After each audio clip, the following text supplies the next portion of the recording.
A thing of beauty is a joy forever. So it is a poem by John Keats. It's a class 12th poem of your Flamingo book. Okay, so before starting the poem, I'll just introduce you to the basic theme that runs through the poem, which is beauty. So John Keats is a romantic poet. When you write the answer, remember it's a romantic poet. Now romantic here doesn't mean a love between a man and a woman, but rather it means love between the nature and the man. So there can be beauty around in everything, in nature's every little creation, God's every little creation. So a tree could be beautiful, a leaf could be beautiful, and the man can see beauty in anything. And the love of the man towards those natured things around us can be a form of a lot of pleasure that gives a man a lot of serenity, a lot of peace that's around us. So here John Keats is a worshipper of beauty. Now he sees beauty in everything. Small, from very small to a very big thing, he can see beauty in everything, from the birth to the death to the decay of anything. So the beauty surrounds everything. So let's begin the poem. Let's read stanza by stanza and we shall go through the poem by that. Okay. So, a thing of beauty is a joy forever. Its loveliness increases, it will never pass into nothingness. But still will keep a borrower quiet for us, and a sleep full of sweet dreams. So, in the first 4 lines, he is actually describing that the beauty is always everlasting. It leaves everlasting effect on the human mind. There is the beauty of anything per se that is so transient, first it will never leave, so it will never change into nothingness. We can find, a human mind can find beauty in anything and everything if the person wants. So when he says that it will pass into nothingness, it will never pass into nothingness, so it will never fade away. There will be no time where it will be fading entire beauty into just simple words. There will be beauty every time creating in certain number of things, in any number of objects, and that will provide joy to a person, provide a lot of happiness, peace, and a lot of serenity in a person's mind. It will, when he says, but still will keep a borrower quiet for us, it terms like it will still preserve that sort of silence within us in terms of nothingness. There is no, a point where you feel just numb and you feel the beauty which is around you. Okay, so here he describes about the beauty, the sort of joy, introducing it to his readers per se, and how he believes that the beauty is never going away. It will never fade. It will never be over. So the beauty is something, it's like immortal. It will not die away. So we will find beauty in anything and everything. Okay, so next 4 lines is, and still asleep full of sweet dreams and a health and quiet breathing.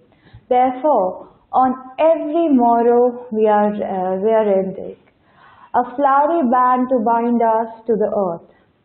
So in the next few lines he says that the beauty will be taken by us when we sleep at night, when we dream about it, when we break up, when we wake up in the morning, and then the health, in our health, it preserves, it gives us good health. So, you can take an example like, जैसे हम लोग अपने, अगर हमारी surroundings सब चीज़ें अच्छी होती है या फिर साफ होता है हमारा surrounding, तो हमारा health भी उससे अच्छा रहता है.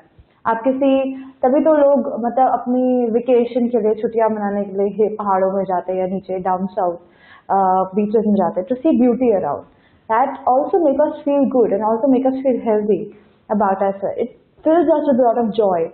So when we sleep at night, that time also we think of beauty. When we wake up, we think of beauty. That time we have dreams in terms of that. So therefore, every morrow we are reading, it kind of binds us with the earth. It kind of binds us with the earth and the nature, the beauty that keeps, because we find beauty in everything. So the next line that corresponds to it, where it says, "Spite of despondence of the inhuman dearth, of noble natures of the gloomy days, of all the unhealthy and over-darkened ways, made for our searching, yes, in spite of all." So, in these lines, he talks about the darkness of the human mind, the darkness of the human nature, the human heart, that is overpowered by beauty. Beauty can overpower anything. So, in those gloomy days also, the noble nature, it says, the nature is so wide, so noble, so serene, pure, that those gloomy days of ours also can be filled with a lot of joy. So all beauty can overpower every of the darkened ways, every of those unhealthy and darkened ways of our own souls and our own lives. And in search of beauty, we can find a lot of peace. And now the beauty, he refers the beauty is with the nature per se. Nature and the beauty, the theme is the central here. So whenever you read, though the entire poem is running on the same sort of theme, same sort of tone, where he's appreciating beauty. He's a worshipper of beauty, John Keats. So he's trying to find beauty everywhere, in all the small little things that he can see around him, specifically when it comes to nature, because he's a romantic poet. He is, you can say, he is a contemporary of Shelley and Byron. The P.V. Shelley was also a romantic poet here, and he is the contemporary of them. So they're all he is in the second batch, he comes in second batch, and he writes about nature and the beauty corresponding to it.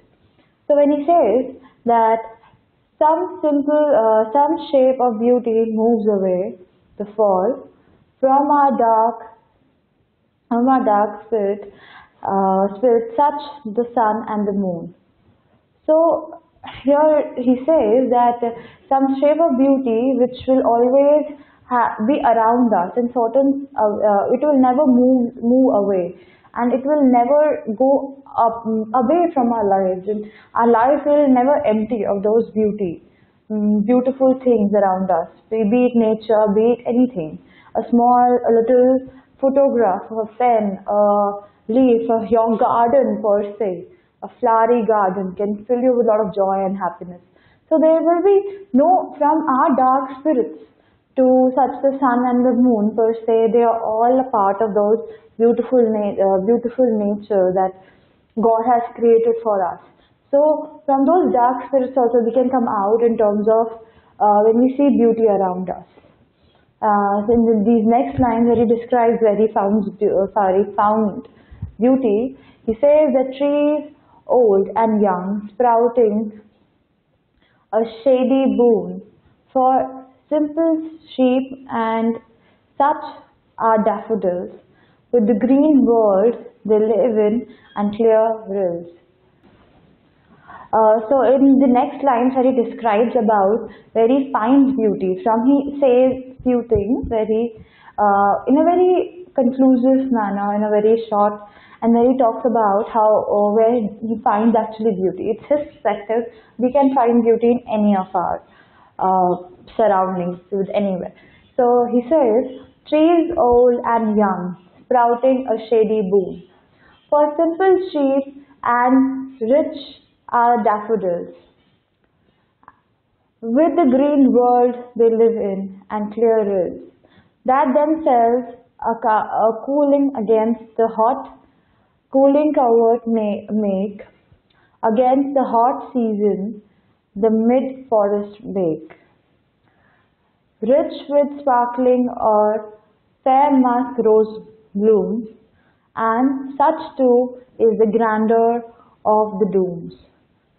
So in these are heavy lines where he says, in terms of a bunch of lines where he is finding beauty in everything. So the trees who grow old and young, and the sprouting. So from getting old to newborn, from sprouting to decay, everything has its beauty. Because we are mortals. Our life is mortal. Every living being has to die. So he finds beauty in the birth and whether as in the death. So when a tree decays, our body decays, it has beauty of its own. So forth the beauty of death is of its own. So where he says, the tree is old and young, sprouting a shady boon. I mean, in fact, that he says that everything grows old and then again new things come up. Like the tree is getting old, but also a plant is planted in the ground. So both of has its own beauty. One is young, one is old. So everything has its own beauty. For a simple sheep and such are daffodils. So here these things are the lines where he says that they are they're all beautiful, and it's like a metaphor. It's like a metaphor in terms which is used like newness, the innocence of sheep and lambs, which is he's talking about, and the beauty of those little daffodils are new, those that they are pure completely, and they're emerging, they're sprouting from the ground, and they provide beauty to the nature, to the human eye. It provides peace to us. We see beauty in terms of nature, in terms of our own surroundings, or whatever we can find beautiful.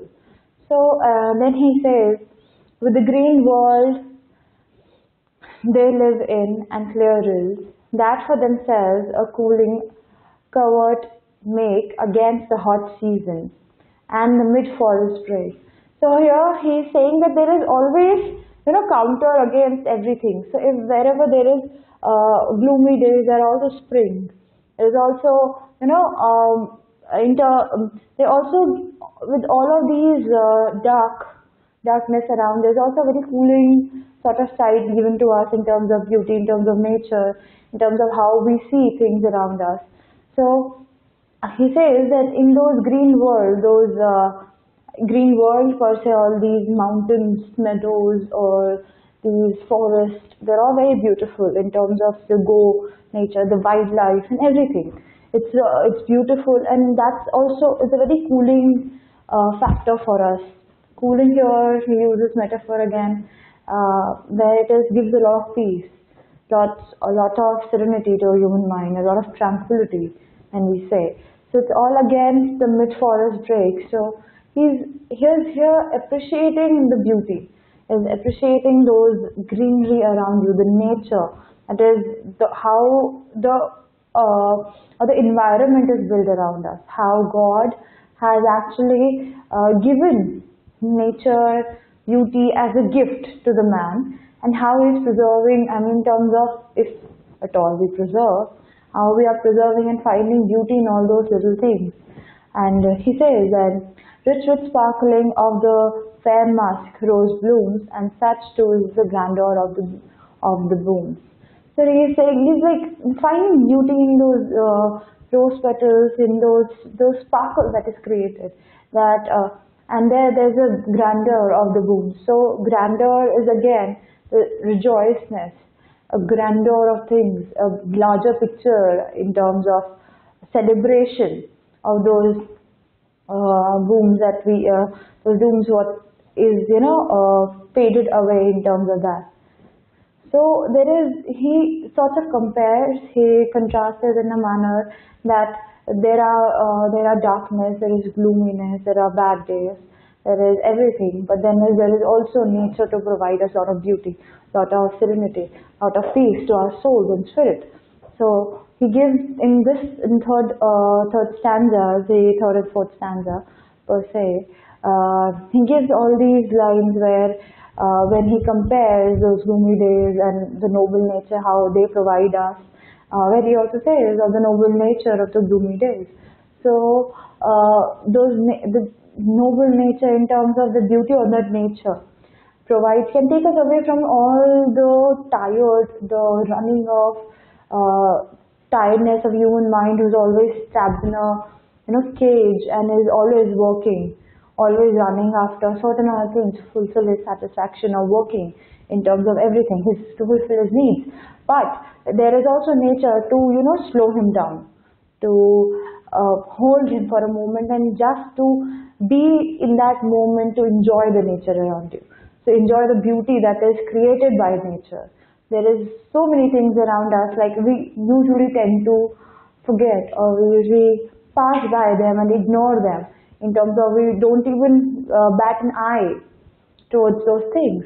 But here is Keats writing about all those beauties. So imagine how much he has, taken from or seen the beauty around him, and very systematically, in a very focused manner, he has written. So yes, he loves the idea of nature, and he loves the idea of beauty that is created around him. So beauty never fades away, and we can try to find beauty in anything, from birth to death, from decay to preserving something to a new growth. So everything around is beautiful. The innocence, when he talks about the simple sheep, it's the innocence of those lambs and sheep, those animals. They are born, and that's sort of comparing to also a child. So that innocence of the face, the innocence of their souls. So that is there. So that is also very beautiful. The last line where he says, "We have imagined for the mighty dead all the lovely tales that we have heard or read, and endless fountains of immortal drink pouring onto us from the heavens spring." So in the last line, are very beautiful, where he says when he says that there is imagined for the mighty dead, here he refers the great warriors and the legends who have died, and there is beauty in that death also, because the world still remembers them, the great legends who fought for us, who maybe fought for the world around us for a certain good cause, and they're still remembered, they're still in our memories, all the lovely tales that we have read or heard. So in all those stories, novels, and everything, where we have read it, where we have heard them, so, and it has a beauty of their own, has a beauty of their fight, their history, their death, and they are remembered today because of their death, because of their legends, because of their stories that are there. There is beauty around it. So there is beauty also in their death. Like हम बहुत सारे लोगों के कहानियाँ या फिर उनके बारे में कोई नोवेल या फिर कोई किताब पढ़ते हैं, तो बहुत ही बड़े बड़े वॉरियर्स या फिर लेजेंड, जैसे राजा महाराजा, जैसे बहुत अच्छे लोग जिन लोगों ने बहुत अच्छा किया है लोगों के लिए, सोसाइटी के लिए, या कोई अच्छे काम किए हैं, और जब उनकी डेथ हो जाती है तो उनको लोग याद रखते हैं अपनी मेमोरीज में, उनके बारे में लोग लिखते हैं, लोग उनकी स्टोरीज एक दूसरे को बताते हैं, क्योंकि उनकी डेथ में भी बहुत ब्यूटी थी। ब्यूटी एक टर्म तो सुंदरता, कि वो लोग इतने अच्छे थे कि जब उनकी डेथ भी एक बहुत आज भी रिमेम्बरेंस है। नहीं तो आज हमारी सोसाइटी में ऐसे भी रोज कोई ना कोई जन्म ले रहा है, कोई ना कोई मर रहा है, सबका कोई याद नहीं रखता, मे बी सबके बारे में कोई जानता भी नहीं है। लेकिन वो जो लोग, जो वॉरियर्स, जो लेजेंड्स थे, उनकी डेथ को भी रिमेम्बर रखा जाता है, उनके ग्रेट डेथ को। I mean, in terms of they fought for something and they died in a battle. So everybody remembers their death. There was glorious, magnificent death also, in terms of the beauty created around it. So the birth is also not beauty. Just birth is not having a beauty, but death also has its own beauty. The death has its own peace and tranquility. So when he says that an endless fountain of immortal drink, so immortal here again is the beauty, the love of nature, per se the beauty, it keeps on pouring to us from the heaven. So when he says pouring on to us from the heavens bring, so he's saying that God's most powerful gift given to us is beauty, is finding beauty in everything, and the mind is, and it also lights up in a certain manner that the world has to, the man who is so busy, who is trapped in the vicious circle of life, in the vicious circle of finding a job, making money, and at a point getting married, having a family, that sort of a life, and then running every time behind certain fulfilling his needs. The man should stop for a while, stop and look around and experience that beauty, and experience it, love it, find beauty around small things. So, there are many artists who work on nature, who, in their paintings, they terms of communicate to their viewers, to their audience, that how they should be close to nature, how they should find beauty in those nature, to stop for a moment and be in that moment and find beauty around you. So anything around you could be beautiful according to Keats. He is focusing on nature because he finds beauty in that innocence, in growing old and growing young, getting young. So those from sprouting to the decay, shady boon, he says, to the decay, and he finds beauty in everything. And he says that beauty never passes away. It will never be extinct. It is infinite and it will transient. It will never go away. The transiency doesn't apply. It applies to the human life. It doesn't apply to that sort of the idea of beauty which is there. So when you read the poem, it's a little dense poem to be reading at a moment, but remember that the questions that will come will be from the examples that he is talking about by his idea of beauty, or how he has made death as magnificent, how the death of warriors or the death of those mighty people have great sort of importance in our world and whom we read and write, and their death is also very beautiful. The death is beautiful, the decay is beautiful. So all these negative connotations that we have created in terms of decay or death, but also, and that is also important at a point, because if there is a new life being birthed, there also should be death. Then there will be that is how we keep the balance of the nature. Otherwise, if people are getting birth and nobody is dying, so it will be full, and there is no death also, then there will be no regeneration. So forth. It goes hand in hand. The person who is born is also supposed to die. So it has beauty in both of them. And then the beauty that he talks about, that is around nature, that we see in our dream when we wake up and when we sleep. It's all around us. We take them back and sleep. And it provides us with good health in terms of beauty, that we are not, by seeing that sort of thing, we will not feel lost or sad, but we will feel certain sort of peace whenever we see a lot of greenery, or whenever we see mountains or rivers flowing. Itself, its idea of beauty is created. Itself, it is a lot more beautiful. So this is how the poem ends. Read the poem. It's a little dense, so read it at least twice or thrice to understand where he talks about what. Because in one go, when you read the poem in once, so you will not be able to get the idea, because it has a little repetitive zone. It is talking about beauty. There's a lot of examples here and there. There's a use of lot of metaphor. So a thing of beauty is a joy forever. It's again a metaphor that he's saying. Metaphor in terms of a thing, very metaphor again is something that we compare. We try to like simple sheep, where he takes it to innocence. It's a metaphor. So read it. There's a lot of metaphor. There is okay. So the rhyming scheme of the poem, it's a perfect rhyming scheme. It's AABB. It's AABBCC. It's a complete proper rhyming scheme. Okay. So remember that there will be questions. And when you talk about the tone of the poem, it is a happy poem. It's happy. It is rejoicing the idea of beauty. It's celebration of beauty per se. Because Keats is a worshipper of beauty. Alright, so let's talk about the themes here and there, whatever important, and then we'll move forward to the question answers. So remember the fact that, okay, fine, it's an excerpt from Endymion.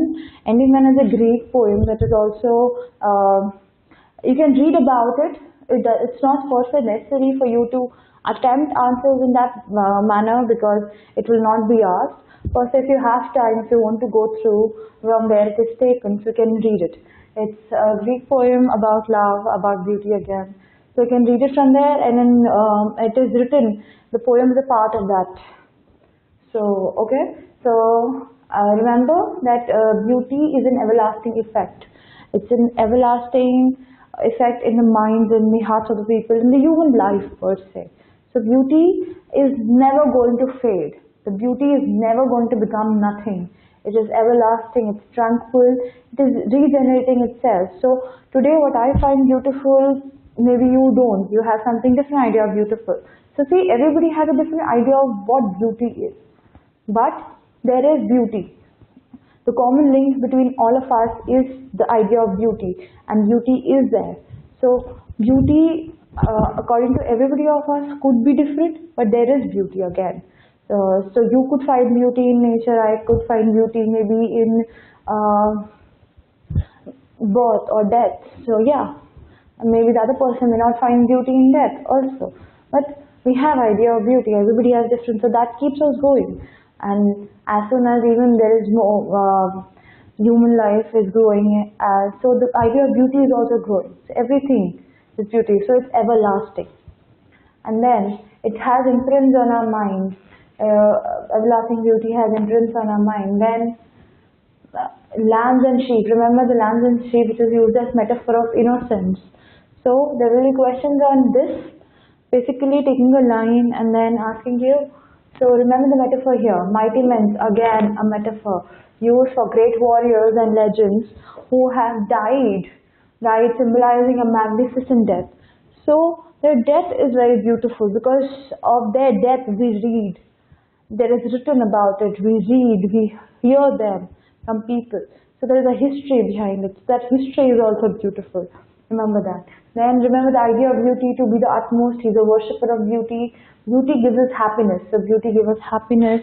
Beauty gives us peace, tranquility, serenity, anything you can write. Okay. So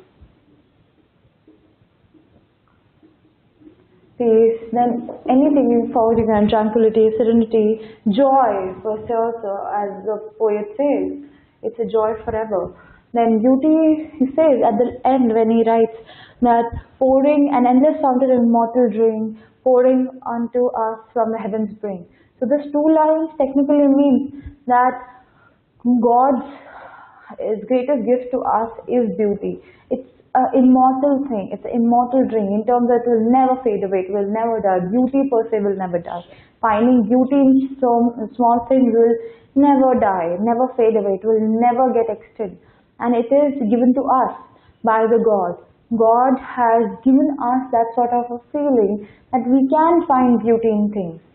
The beauty here again becomes a metaphor of anything. That anything will be could be a thing of beauty for us, which will give us joy.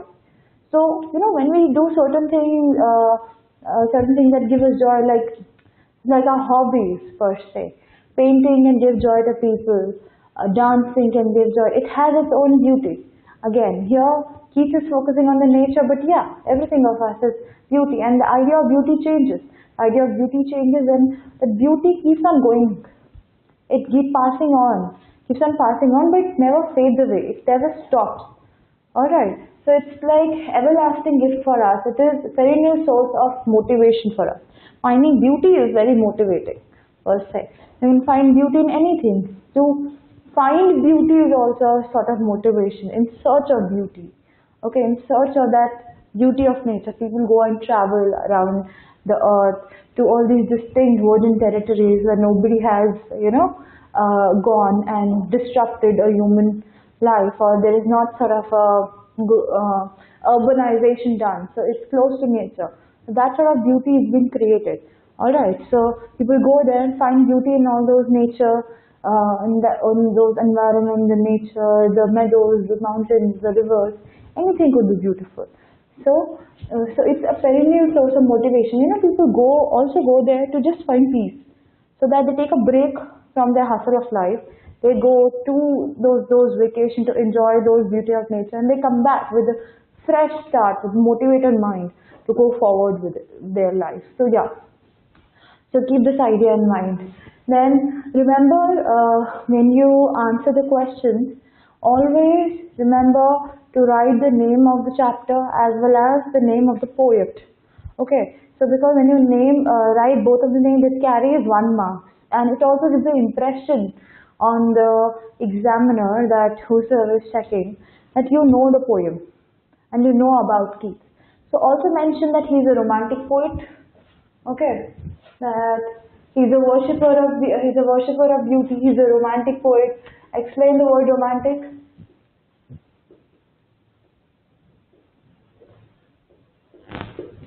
Explain the word romantic. Be the lover of nature, person who worships nature. But here, also remember, in this poem, he worships the idea of beauty. He's a worshipper of beauty. He finds beauty in everything. So remember that fact.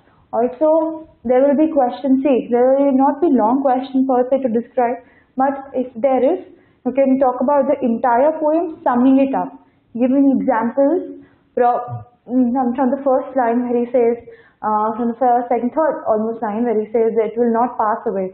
It will never pass into nothingness. It will also keep growing. Then from the trees old and young, from this for the simple sheep. So give these examples. You can actually conjoin the idea of beauty. So in per, you can also be asked like 4 lines and then questions related to those lines. Okay. So read the poem probably twice or thrice to understand. I think more times per se also, because it's a long poem. It's not a short poem. It's a long poem. It has a lot of metaphors. Also, to understand here and there metaphors, then every line has a meaning to it.